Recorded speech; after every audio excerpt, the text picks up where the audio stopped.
Oui, alors bonjour à vous tous, toutes les personnes de l'Assemblée de Ville-Montreuil, ici sur l'île Jésus, et tous ceux qui nous regardent par la chaîne YouTube. Alors, bienvenue. Alors, effectivement, c'est le dernier message que je vais donner comme pasteur de cette Église, qui veut dire tous mes messages après ce message vont être des messages d'ex-pasteur. Hein? Il faut retenir le titre. Non, il ne faut pas lâcher le titre. Mais on a déjà eu des enseignements sur Luc 15. Même peut-être quelques fois depuis 8 ans. Je ne me souviens pas si dans mon premier temps comme pasteur de l'Église de 89 à 2003, si on avait parlé, probablement, parce que c'est un passage clé. Mais plus je priais pour une direction, ce passage revenait, et je n'étais pas capable de m'en débarrasser. Alors, après 55 ans de vie chrétienne, finalement, j'ai dit, peut-être, c'est ça le message que Dieu veut. Des fois, on est là, hein? Mais je suis convaincu. Je ne suis pas surpris. Hein? Dernier message. Alors, dans notre relation avec le Dieu trinitaire, il n'y a rien de plus critique que de vivre l'amour de Dieu le Père. Et d'une façon constante, de chercher le qualificatif qui pouvait aller avec ça. Son amour constant, son amour inchangeable, son amour fidèle. Il y a tellement de qualificatifs réels, tangibles. Alors, quoi qu'il arrive dans notre vie quotidienne, notre Père céleste, il veut avant tout que nous goûtions de plus en plus et profondément à son amour. Et Dieu veut cette vie pour chaque individu et aussi pour chaque Église. Il veut ça pour l'Assemblée chrétienne. Qu'on soit une Église tellement pleine de cet amour constant, réel, tangible. Alors, chers amis de l'Assemblée, je répète, Dieu le Père désire verser son amour dans nos vies individuelles par l'Esprit Saint, mais il vise aussi inonder sa famille, qui est l'Église, avec cet amour constant. Et je vous dis d'avance qu'à la fin du message, vous allez revenir et rejouer ton amour, ta puissance. C'était pas pour rien. Ça, c'est premièrement un de mes chants préférés. Mais ça, là, c'était vraiment... Alors, vous savez, c'est vraiment l'amour de Dieu qui crée nos familles terrestres. Il ne veut pas qu'on soit isolés. Il crée aussi notre famille spirituelle. Et d'ailleurs, tout est basé sur quoi? La Trinité. Et non seulement la Trinité, mais tout le monde invisible de ces anges qui sont ses serviteurs. Et alors, cet aspect familial de l'amour de Dieu est critique. Et il veut que nous vivions dans cet amour-là. Alors, on va parler de Luc 15, qui, pour moi, ça peut être intitulé « L'amour merveilleux, l'amour extravagant, l'amour prodigue du Père ». Et il y a deux groupes auxquels Jésus est en train de parler. Et c'est mentionné dans les versets 1 et 2 de Luc 15. Les employés des impôts et les pécheurs s'approchent tous de Jésus pour l'écouter. Les pharisiens et les maîtres de la loi critiquent Jésus et disent « Cet homme accueille les pécheurs et mange avec eux. »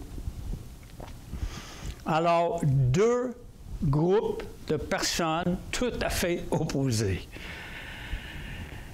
Et ce que Jésus va faire, il va raconter une histoire qui s'adresse directement à ces deux groupes-là. Et je vous dis d'avance que nos vies, on peut se trouver un petit peu dans les deux groupes. Ou peut-être on va être un peu plus dans un groupe ou dans l'autre, mais je vous dis, ça nous rejoint, cette histoire de Jésus. Ça, c'est sûr. Alors, le premier groupe écoute Jésus avec attention, qui n'est pas nécessairement attendu, parce que elles sont les personnes les plus détestées de la société juive, hein? Les employés des impôts. Juste comme parenthèse, je vous rappelle, hein, ça s'en vient. Hein? Heureusement, nos employés des impôts, le CRA en anglais, le RCA en français probablement, sont pas aussi durs que ces gens-là. Mais les employés des impôts, et aussi il y avait d'autres pécheurs qui surtout voulaient dire des personnes qui ne vivaient pas selon la loi juive. C'était un peu les parias de la société. Ils ne suivaient pas, ils n'allaient pas au temple, ou ils ne priaient pas selon le cadre juif. Ça, c'est le premier groupe. Mais ils portent attention quand même à Jésus. Et le deuxième groupe est plus intéressé à critiquer Jésus qu'à l'écouter. Mais quand même, Jésus choisit de s'adresser à ces leaders religieux qui s'efforcent de suivre la loi juive, mais qui ont une forte tendance à juger les autres, tous les autres, comme ils font ici. Ils critiquent Jésus parce qu'il accueille les pécheurs et il mange avec eux. OK, l'histoire. Alors Jésus raconte cette histoire et il est clair que cette famille terrestre dont il nous parle, un père puis deux fils, cette famille représente Dieu le Père et sa relation avec nous, les êtres humains. Ça, c'est clair. Alors Jésus dit, un homme a deux fils. Et le plus jeune dit à son père, « Mon père, donne-moi la part de l'héritage. » Oh, non signal. « Donne-moi la part de l'héritage qui doit me revenir. » Et le père partage alors ses biens avec ce fils-là, le cadet. Et ce qu'on voit tout de suite, on voit que ce Père et Dieu le Père sont la source ultime de notre vie. Ils sont à la base.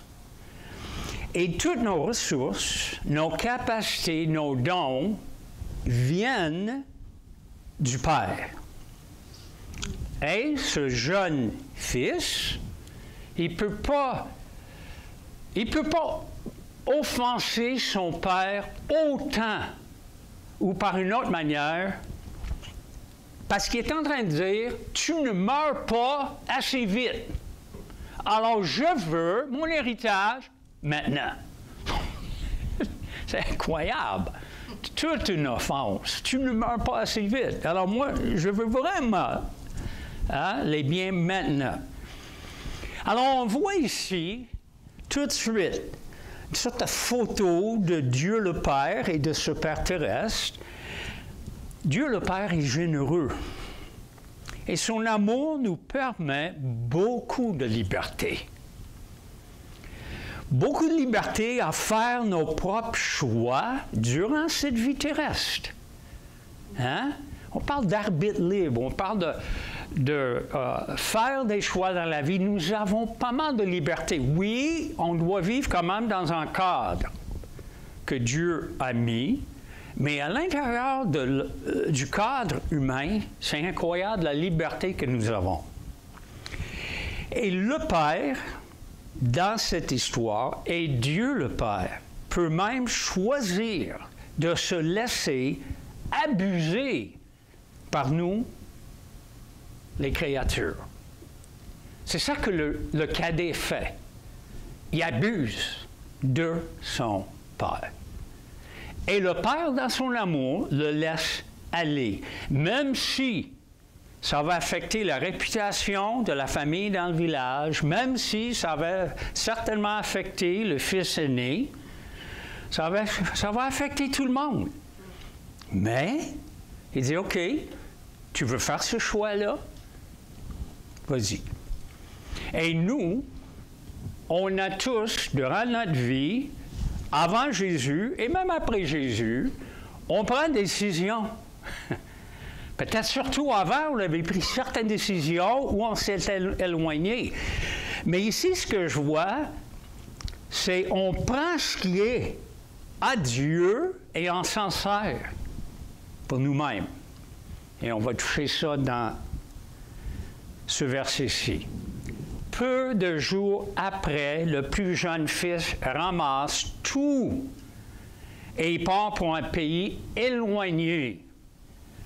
Ça, c'est probablement littéral, éloigné et figuratif aussi. Il part loin du Père. Je ne sais pas ce qui se passe en lui, mais il ne veut rien savoir de rester à la maison.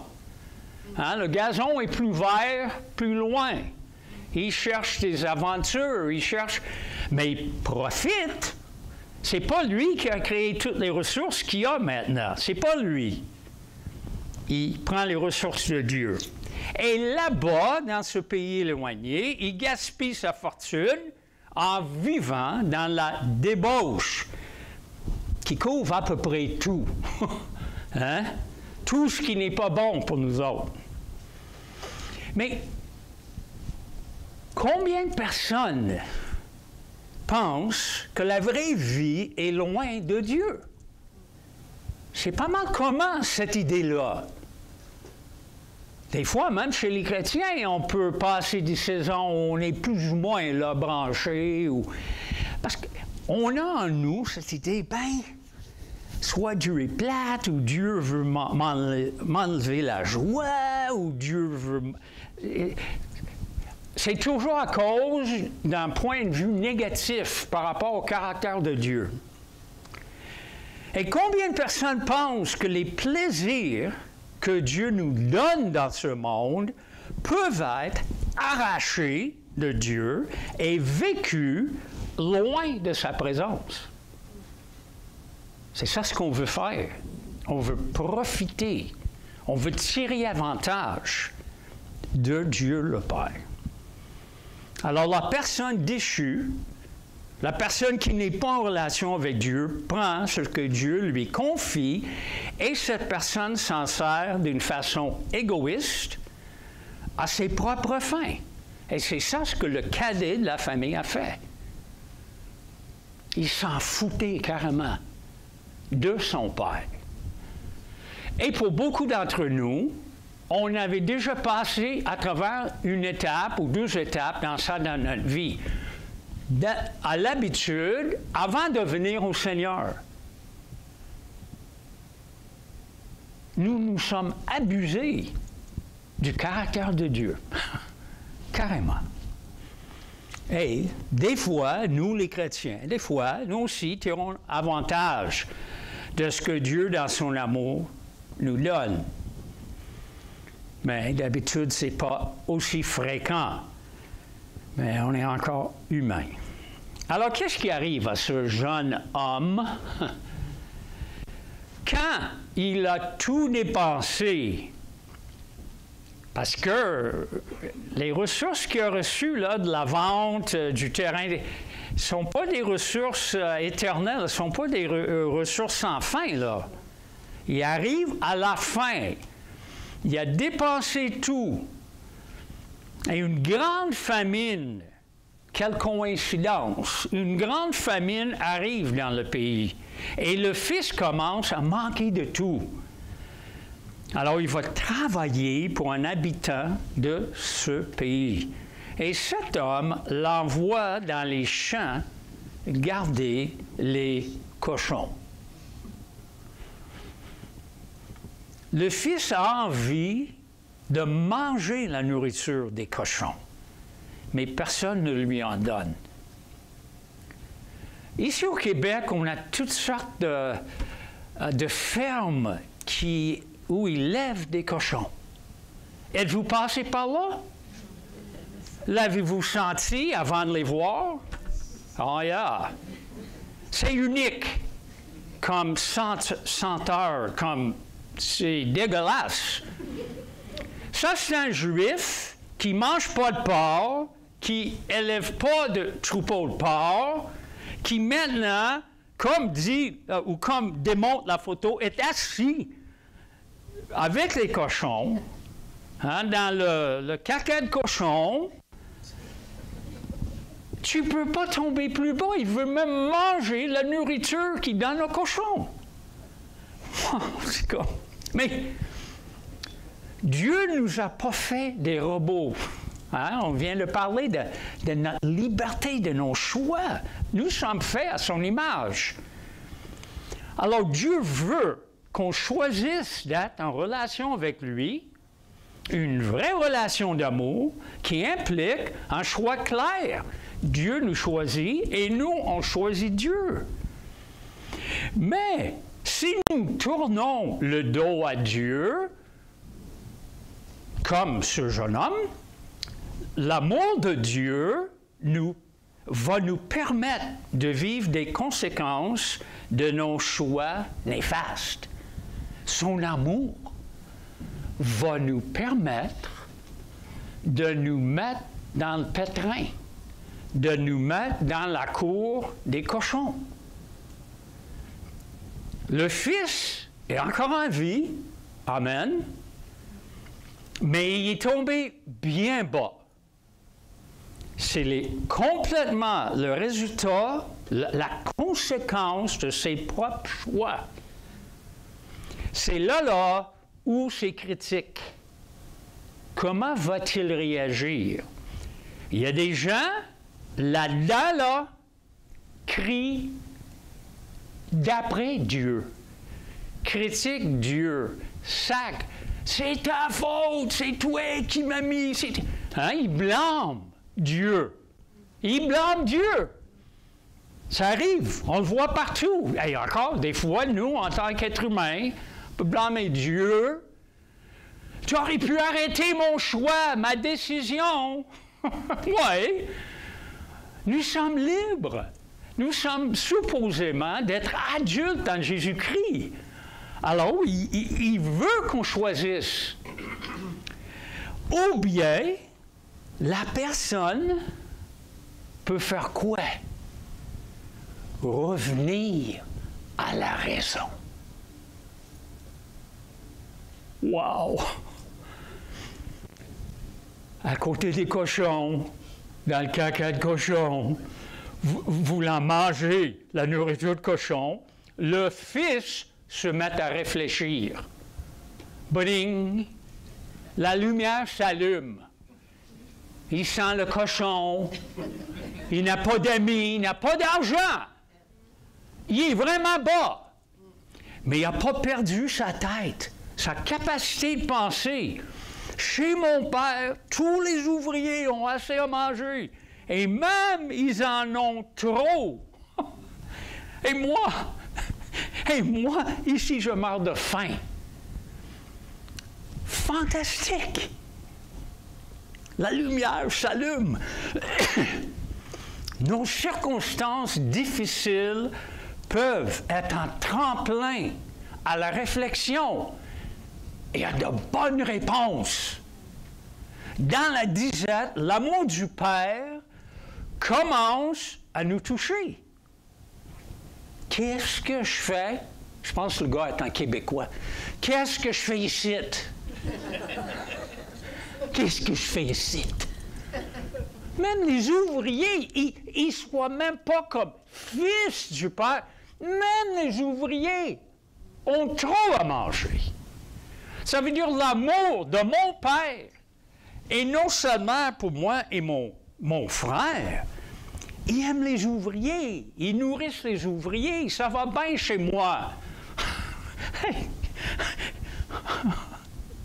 Wow! Nous constatons que vivre loin de l'amour et de la présence de Dieu n'est vraiment pas la meilleure vie. Je peux vous dire, c'est une des raisons que moi, je me suis reconsacré à Dieu.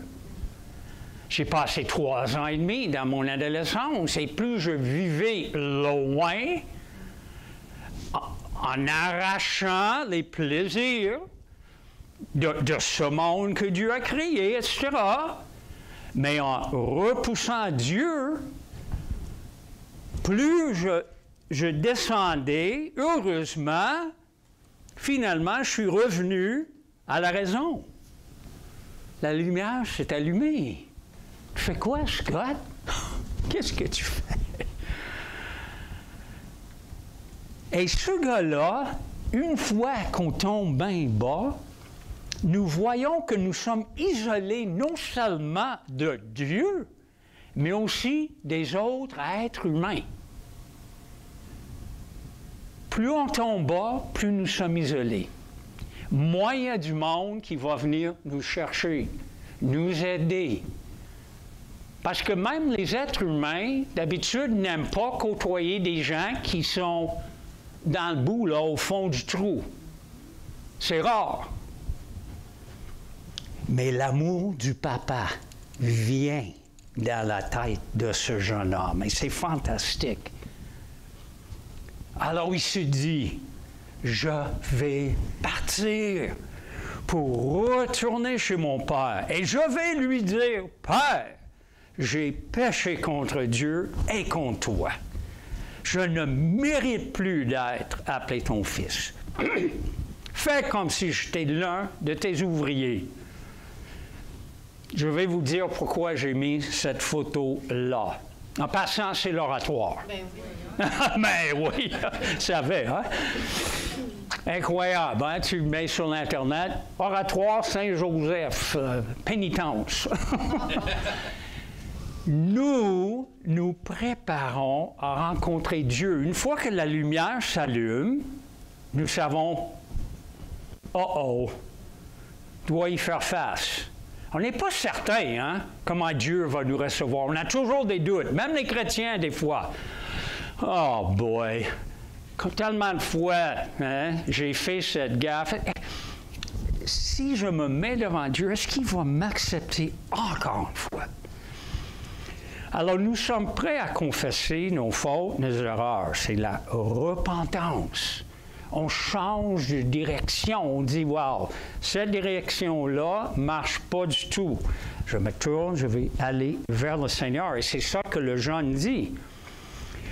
Et en plus, nous concevons un plan de pénitence qui permettra à Dieu de nous accepter, non comme ses enfants, mais plutôt comme ses employés, ses ouvriers ou même ses esclaves. C'est ça que le jeune homme fait, hein? Le début est parfait. J'ai péché contre toi, contre Dieu et contre toi. Je ne mérite plus d'être appelé ton fils. C'est vrai, il ne mérite plus. C'est vrai. Mais voici la pénitence. Fais comme si j'étais l'un de tes ouvriers. Moi, je conçois un plan où je peux peut-être regagner la faveur de Dieu le Père. En suggérant, je vais m'humilier, peut-être jusqu'à jamais, traite-moi comme un ouvrier, mais cette vie-là va mieux que la vie avec les cochons. Alors, il est prêt à faire cet échange. Il échange la vie de cochon contre la vie d'un ouvrier chez son père. Moi, je vous dis, ça, c'est la pénitence, cette partie-là. Pourquoi? Parce que pénitence veut dire que je peux, dans mes propres forces, plaire à Dieu, ou bien gagner sa faveur, ou payer pour mon péché. Il avait confessé son péché. J'ai péché. Mais c'est tellement humain d'ajouter notre idée comment moi je peux regagner la faveur de notre Dieu. Alors, qu'est-ce qui arrive? Le fils part pour retourner chez son père. il est encore loin. Mais son père le voit et il est plein d'amour pour lui. Et le père court à sa rencontre. Il serre le fils contre lui et il l'embrasse. On voit tout de suite que le père est à l'affût du retour de son fils. Je pense qu'il y a confiance, évidemment. Il y a deux niveaux ici. Dieu sait toujours qui va revenir et qui ne reviendra jamais. Mais l'histoire terrestre, on a l'impression que ce père se lève le matin, il va à la fenêtre en avant, il regarde, il check l'horizon, il ne voit pas son fils. Probablement à midi, au coucher du soleil, il regarde encore. Combien de temps il faisait tout ça? On ne sait pas. Mais il souffre, le père, et il encaisse la profonde douleur de la rébellion de son fils.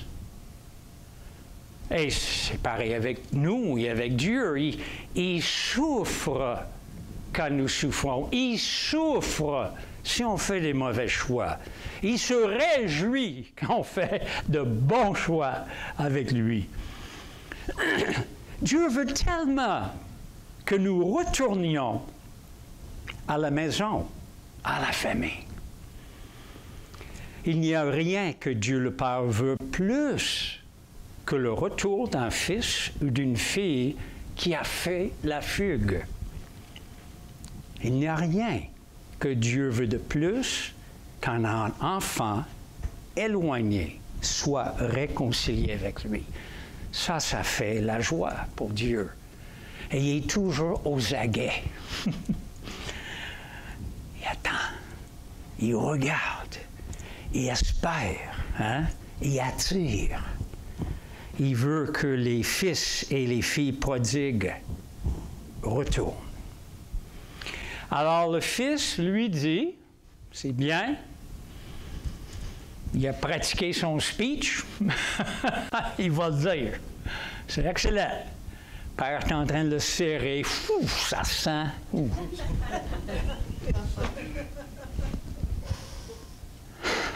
Il n'est pas moins magané en arrivant chez lui qu'il était chez les cochons. Il voyage, peut-être les vêtements déchirés, il n'a pas de, on va découvrir, il n'a pas de sandales. Le gars est magané, hein? C'est ça ce qu'on dit. Père, j'ai péché contre le ciel, contre toi. Je ne suis plus digne d'être appelé ton fils. Mais le Père dit à ses serviteurs, apportez vite le plus beau vêtement et mettez-le lui. Passez-lui un anneau au doigt et mettez-lui des sandales aux pieds. Amenez le veau qu'on a engraissé et tuez-le. Mangeons, réjouissons-nous, car mon fils que voici était mort, il est revenu à la vie, il a été perdu, il est retrouvé. Il commence à faire la fête. Wow! Ça, c'est notre Dieu. C'est ça, là, qu'il faut capter. Est-ce qu'on laisse ça entrer? C'est un Dieu d'accueil. C'est un Dieu de bras ouverts. C'est un Dieu de... J'étais enrhumé cette semaine, puis... C'est un Dieu de... Donnez-lui le nouveau manteau, donnez-lui une bague, donnez... C'est un Dieu qui veut restaurer...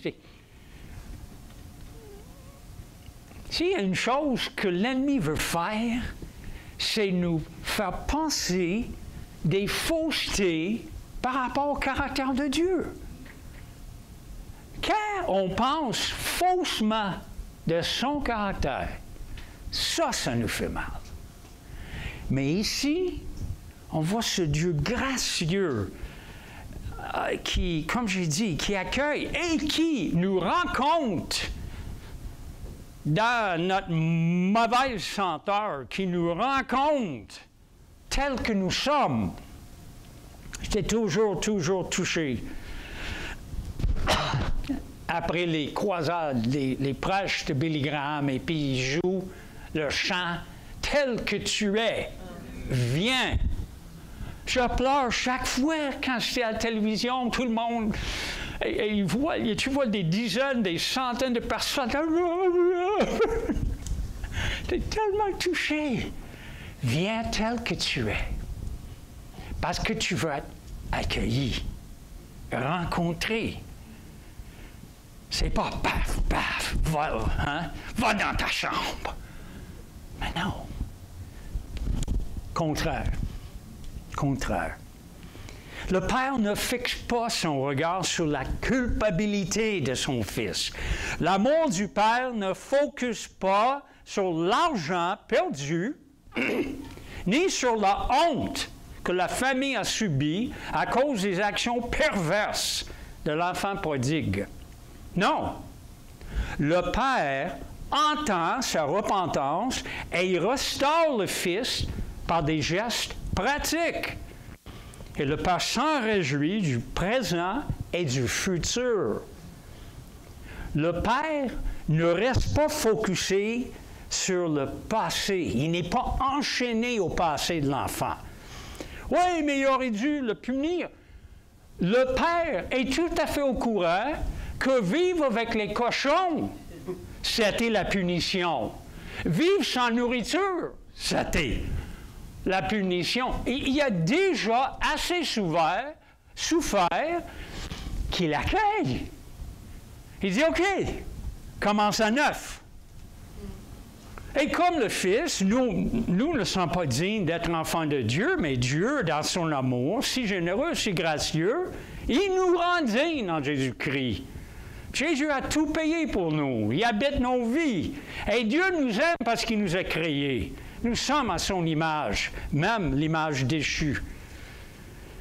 Alors oui, il y a de la place pour la repentance et la confiance en le Père.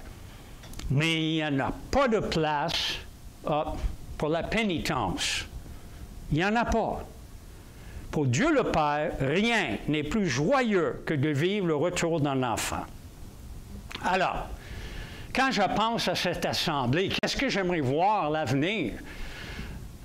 Évidemment, j'ai l'intention d'être de retour dans 9 mois et participer.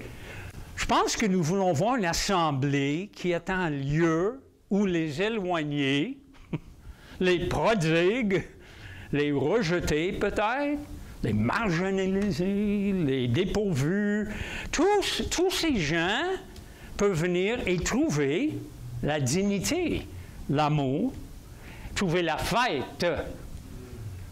Alors je vous dis d'avance, semaine prochaine, ça prend des danses.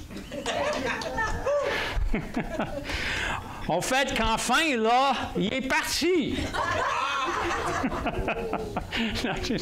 C'est un joke. Ou pas.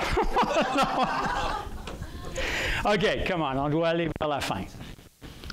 Oh boy, maintenant ça réchauffe. OK, tout était focusé sur ce jeune homme qui part, qui offense le Père, qui abuse de sa position. OK.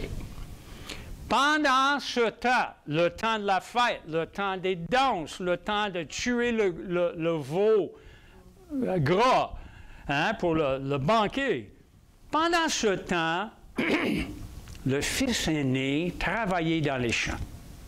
C'est bien, hein? Quand il revient et s'approche de la maison, il entend de la musique et des danses. Il appelle un des serviteurs, lui demande « Hey, qu'est-ce qui se passe? » Le serviteur lui répond « C'est ton frère qui est arrivé. Ton père a fait tuer le gros veau parce qu'il a retrouvé son fils en bonne santé. » Alors, le fils aîné fait quoi? On va lire ça ensemble. Qu'est-ce qu'il fait? Il se réjouit, il saute de joie, il se met en colère. Il ne veut pas entrer dans la maison. OK.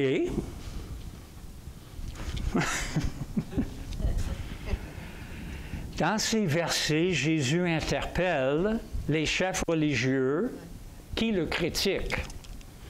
Ça, c'est au niveau de l'histoire. Il nous interpelle aussi. Nous nous n'étions pas tous comme le fils prodigue, qui a profité de l'amour du Père en bouleversant la famille, en faisant la fugue et en gaspillant tout ce que le Père lui avait donné. On n'est pas tous comme ça. Et les chefs religieux non plus. Certains d'entre nous ont choisi de suivre les règles et de performer afin de mériter l'amour de Dieu. Oh boy, bonne chance. D'habitude, ceux qui visent cette obéissance à tout prix et cette comme obéissance surtout extérieure par leurs agissements, souvent ces gens vont juger sévèrement ceux qui se lancent dans la débauche. Ils vont critiquer, vont juger, vont même condamner. Alors ces bonnes personnes peuvent être très mécontents lorsque le Père accepte les prodigues. Et des fois, une Église peut mettre trop d'accent sur l'obéissance aux règles. Alors, les personnes qui ne réussissent pas ou qui n'arrivent pas au niveau, à un certain niveau, ces gens peuvent être jugés, peuvent être rejetés. Il faut vraiment faire attention. Quand on est tellement focusé sur notre propre performance, on a tendance à oublier nos propres fautes. Et on est porté à viser les fautes des autres. Moi, je suis un bon garçon. Mais l'autre, je commence à juger. Alors moi, ce que je fais, en voyant l'autre qui n'arrive pas aux standards, mes standards, ou les standards de l'Église, même de Dieu, ce qui est mauvais, je ne vois jamais ma propre vie. Je n'examine pas mon cœur. Non, moi, je deviens le juge. Je ne fais pas face à mon orgueil, par exemple, à mon jugement tranchant ou bien mon manque de compassion. Bien, le Père, il aime toujours, il aime tout le monde. Alors, si vous êtes une personne qui peut facilement tomber dans le jugement ou ces gens-là, Dieu vous aime. Le Père, il sort pour demander au fils aîné d'entrer. Mais le fils aîné répond à son père. Écoute, depuis de nombreuses années, je travaille comme un esclave pour toi. Et c'est ça le verbe grec, travaille comme un esclave. Je n'ai jamais refusé d'obéir à tes ordres. Et pourtant, tu ne m'as jamais donné une petite chèvre. Alors, il ne parle pas de veau gros et gras. Pour faire la fête avec mes amis. Et ton fils, oh man! Il dit même pas mon frère. Non, non, non, non. Oh non. Ton fils. Wow. Qui est là à manger tout ton argent avec tes filles, mais quand il arrive, tu fais tuer le gros veau pour lui ici. Wow! Et je ne veux pas dire que je ne le comprends pas. J'ai une compréhension. Lui aussi était complètement, sa vie était bouleversée par ce que le cadet a fait. Bouleversée. Ils ont perdu 1/3 de leur propriété. Le fils aîné avait 2/3 parce qu'il était le fils aîné, les droits d'aîné. Mais probablement, ils ont perdu 1/3 de leur richesse. Hey! Dérangé. Mais, check ça. Physiquement parlant, le fils aîné reste tout près du père. Toujours. Et peut-être surtout depuis que le cadet est parti. Il reste tout près du père. 24/7. Mais, il est très loin à connaître le cœur de son père. Le Père choisit la vie et la réjouissance. Mais le Fils aîné veut choisir le jugement et la mort.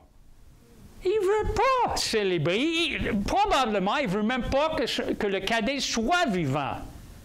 Il est rongé par la colère et l'amertume.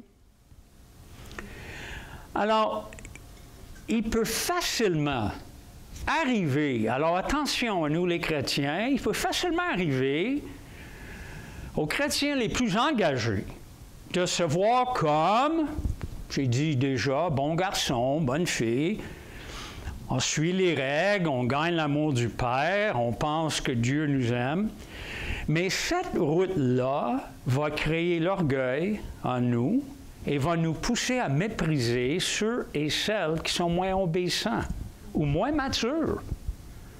Et le résultat, on va vivre avec une attitude méprisante envers les autres. Et ça va nous séparer du Père, ça va nous séparer des autres, et nous séparer même de nous-mêmes. Parce qu'on ne se voit pas. On est tellement fâché et centré sur ce qu'on voit à l'extérieur, on n'est pas au courant de ce qui se passe à l'intérieur de notre vie. Wow! Mais le Père essaye de faire changer son idée. Et je termine. Mon enfant, tu es toujours avec moi, et tout ce qui est à moi est à toi. Comme, réveille-toi, fils aîné, réveille-toi. Tout ce que j'ai, tout ce que je suis est à toi. Comment ça se fait que le fils aîné n'a pas connu cette vérité-là, cette réalité qui avait accès complètement au caractère du papa et complètement aux richesses. Mais il avait manqué en étant là 24/7 physiquement, mais pas de connexion de cœur. Le fils aîné ne sait pas comment savourer l'amour du Père et il ne bénéficie pas du caractère généreux et gracieux du Père. Alors, malheureusement, au lieu de vivre dans l'amour du Père, le fils aîné dit qu'il travaille comme un esclave. Il dit que le Père ne lui a jamais donné une petite chèvre pour faire la fête. Alors, le résultat de la mentalité de ce fils aîné, même en étant tout près du Père, physiquement parlant, au lieu d'être transformé à l'image du Père, qui est la compassion, l'amour, la patience, alors au lieu d'être transformé à l'image, le fils aîné devient froid, enflé d'orgueil, plein de mépris, il juge tout le monde, il condamne le Père, il condamne... Wow! Il a vraiment manqué le bateau. Et on ne sait pas comment il va réagir. Ça, c'est intéressant. L'enfant prodigue se repent. Il revient à la raison. Il revient à la maison. Il reconnecte. Ici, Jésus nous laisse dans l'inconnu. Qu'est-ce qui va arriver avec ces chefs religieux? Est-ce qu'ils vont se repentir? Avouer leur amertume ou leur orgueil? Ce qu'on voit ici, c'est jusqu'à un certain point, les pires péchés sont l'orgueil, l'amertume, jugement des autres. C'est encore pire que dépenser pour les filles ou dépenser pour... Au niveau de... Ça, c'est dangereux. Ça ronge la personne. Alors, voilà. Jésus, alors, c'est ça ce qu'il veut. Recevoir l'amour du Père par Jésus. Vivre dans sa famille. Qu'importe qui nous sommes. Qu'importe ce que nous avons dit ou fait. Ou qu'importe où nous sommes allés. Hein? On peut toujours revenir à la raison et revenir à la maison. Et c'est ça ce que Dieu veut. Et il veut que notre famille ici soit une place où quand les gens viennent, il y a quelque chose de différent. Ils ressentent acceptés. Ils savent qu'ils sont bien reçus, bien accueillis, sans jugement. Oui, à travers le temps, on va les inviter à venir au Seigneur. Mais il faut rencontrer les gens où ils sont. Et peut-être, ça va sentir le cochon. Hein? Sûrement, oui. Anyway, voici ce que je suggère pour terminer. Moi, j'aimerais avoir... Oh, alors, voici, on va terminer. Alors, merci à notre auditoire YouTube.